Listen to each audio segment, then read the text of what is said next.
For Civilization 5, one of our major goals was to create a really beautiful, inviting, and organic world because we wanted players to feel like, as they were creating the history of this world, they had a world that they were invested in. This is the Americas tile set you're seeing here. We have ones for Europe, Africa, and Asia as well. And the reason to have 4 different continent types is that as players are exploring the world, each new geographic region they come to has its own unique look. Again, this is about creating a plausible world for players to explore. And one of the reasons we're able to get this really great organic looking terrain was one of the gameplay innovations in Civilization 5, and that was the switch from square tiles to hexagons. Hexagons are cool because they give us a lot of really great gameplay mechanics, especially in terms of movement. Movement over long distance equalizes a lot better with hexagons than it does with squares. With squares, there are always cheats on the corners. These also reduce some of the ambiguity in the terrain. For example, you can have some weird artifacts when square tiles meet at corners, and you don't get that with hexagons. We know that players want a lot of information when they're playing a game of Civilization. Information about what they're seeing on the screen, the units they're controlling, things like that. And Civilization Revolution, which was our Civilization experience for the consoles, taught us a lot about how to present this complex information to players, but do it in a way that they could control it with a gamepad. We used those design lessons in Civilization 5 to push the user interface out to the margins of the screen and keep players invested in the world.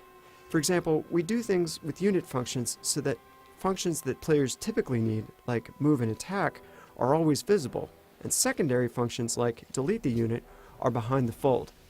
Not only does this clean up some of the clutter, but it keeps people from accidentally deleting their units. For this demo, we're going to be playing as the Roman Empire. We've been playing for a little while and our civilization has expanded quite a bit. We have a few cities at this point. We have some tile improvements, such as this plantation for silks, as well as farms for growth, camps for furs. We've even got a mine for gems. But we're really interested in the city screen for Rome, so let's go into the city of Rome real quick. This is the city screen for Civilization 5. On the upper left, you can see your population and your next growth, as well as how much research, gold, and culture your city is producing. Down in the lower left, you can see what your city is currently producing, and right now we're building a lighthouse in Rome. Over on the right hand of the screen are the buildings and wonders that have already been created for this city. This is also where you find manual specialist control. We found that Civilization players often choose to have their cities specialize in something, such as culture, or science, or production. And if you want to set a specialization here, the game will find the optimal set of tiles to work with your workers so that you're getting the most of that stuff from this city. But if you're the kind of player who prefers to set which tile your workers are working on, you have that ability as well.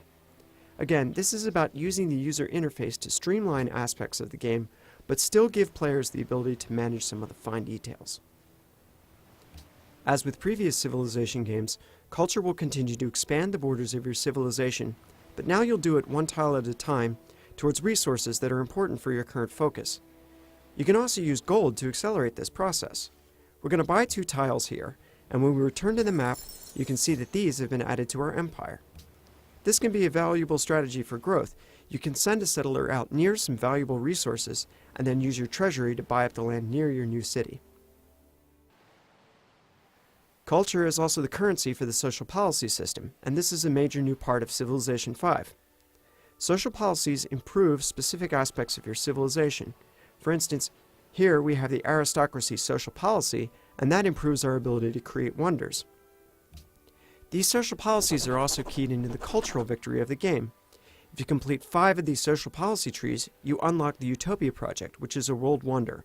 And if you're the first civilization to complete this wonder, you'll have won a cultural victory. Let's look a little bit at diplomacy in Civilization 5, and we'll do this by sending a musketman to the south to meet a new civilization. The leaders in Civilization 5 are these fully realized characters in an environment speaking to you in their native language, and we wanted you to feel like you were interacting with a worthy adversary and somebody who is taking you seriously as a major leader of the world. The scene that you're meeting this character in also tells you something about their personality. Here we're meeting Napoleon on the battlefield, but you might also meet Washington in his study or Gandhi by the side of the ocean.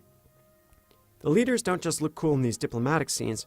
We've made changes to the artificial intelligence so that the leaders play a lot more like an experienced Civilization player does. Each civilization has a flavor, or things that it does particularly well, and each leader has a preferred path to victory. So Napoleon, for instance, might try to build a huge land army and take over the world that way. But the AI is clever enough that if you're thwarting it, for example, you're the better general and you keep beating Napoleon on the battlefield, it'll try to find a new way to win the game. For example, Napoleon might try to pour his civilization's energy into unlocking the glories of France instead. City-states are another new addition for Civilization V. These are small, single-city civilizations that aren't out to win the game, so they give you a chance to have some peaceful diplomatic action with somebody who isn't going to be your competitor at the end of the game. Befriending a civilization can have some powerful advantages as well, too. Let's go ahead and meet Geneva. We see they're a cultured city-state, and they have an irrational personality, so they're always going to be presenting us with interesting challenges. We're interested in earning their friendship, so we're going to go ahead and give them a gift of gold. Now, when we return to the main screen, you'll see we get a notification that says we're friends with them. As we maintain this relationship over time, not only will we get the advantage of the culture from Geneva, but after the United Nations is built, there'll be a series of elections, and we know we can count on their votes towards winning a diplomatic victory. But now that we've invested in friendship with Geneva, we have to decide how much we're willing to commit to protect Geneva. If Geneva is attacked by England, do we help protect Geneva? Maybe we can't risk war with England, and so Geneva might fall and we would lose the time and resources we've invested in them. The city-states cause a lot of gameplay to occur just by being something in the world that the other major civilizations can befriend or besiege, and they provided a lot of depth to the diplomatic game in Civilization V. But let's look at this English city of Newcastle for a second here. We want this city. We want it badly. It has farmland that would really help our civilization grow, and it has the Stonehenge World Wonder. We think we would be better rulers of this city, and we've built an army to the purpose of bringing it into our civilization. But Romans are a fair and peaceful people, so we'll give diplomacy one last chance. Hello again. When you bring up the trade menu in the diplomatic screen, you'll see options that might be familiar from previous versions of Civ. You can ask for tribute of gold or defensive pact, but the research agreement is new for Civilization V. Both civilizations lay out a sum of money and get a boost to their research for a fixed number of turns. But what we really want is the city of Newcastle, and so we're willing to pay the princely sum of 2 pieces of gold for it. Let's see if Elizabeth takes up our offer. I beg your pardon? Well, it's a shame that she declined, because by doing this, she's just brought war on herself.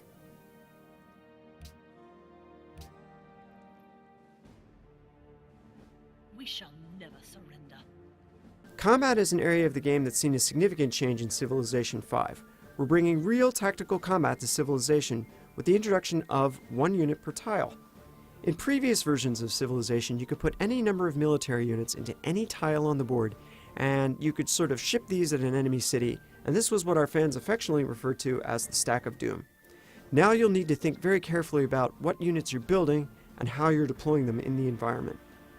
For example, here we have a rifleman facing off against Elizabeth's riflemen, but we're attacking across a river against troops on higher ground supported by their friends, and we would really take it badly if we attack now.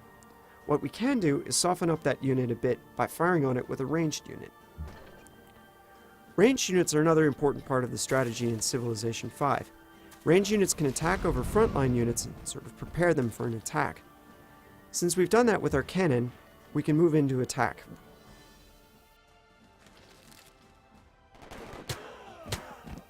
Now that we've attacked with our riflemen, we can see if we can finish them off with our cavalry. Elizabeth used 1 rifleman on a good, solid piece of terrain and held off against almost 3 separate attacks, badly mauling 2 of our units in the process. In Civilization V, you can hold key points in the terrain, like a mountain pass, and use these units to hold off against a civilization with better production capability, and it feels pretty awesome when you do that. Let's go ahead and push our attack. We've caught one of Elizabeth's cannons out in the open away from her front line. Let's send a cavalry unit in to ambush them. Range units are strong, but they're not invincible.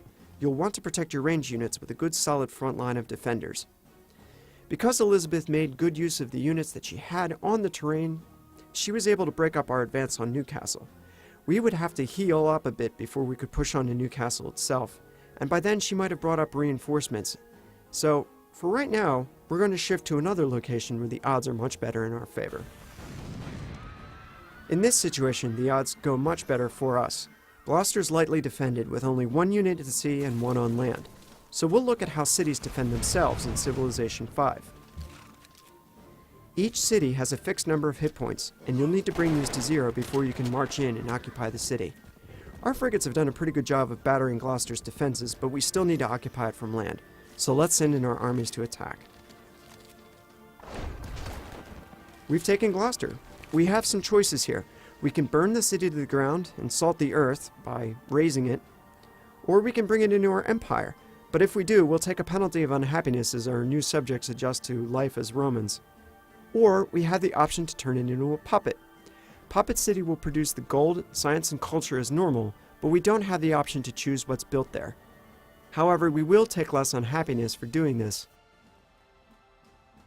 We're going to jump forward in time to almost the end of the game. Here we've been fighting Montezuma, and we just took one of his cities. But as we did that, we noticed he was sneaking north with a component to the spaceship that you build for the space race victory. If he gets this to his capital, he can assemble that and the rest of the spaceship components, launch them, and win the game. And this isn't acceptable to us. We want to win the game. We're the Romans. The glory of the world belongs to us. Probably the best solution at this point would be to go ahead and occupy his city. Unfortunately for us, the middle of his empire is a bit of an unknown quantity, so let's send in a helicopter gunship to scout out the situation. We see that he has entrenched surface-to-air missile launchers, anti-tank guns, mechanized infantry units all on solid ground. We could attack with our armored units, but it would take us a long time to break through there, and by then he might have assembled his ship and launched it, and we would have lost the game. Well, fortunately, as all Civilization players know, there's always one high explosive option open to you. Now we've done it. There's fallout blanketing the earth, and we've probably blown up our chances for a diplomatic victory as well. We'll have to satisfy ourselves with taking his city by conquest instead.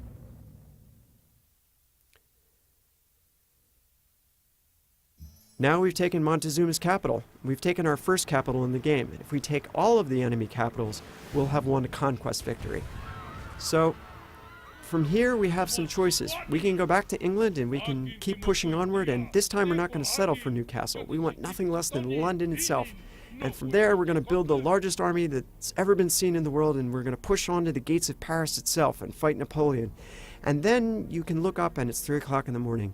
This is Civilization 5, and we're really excited about bringing it out this September.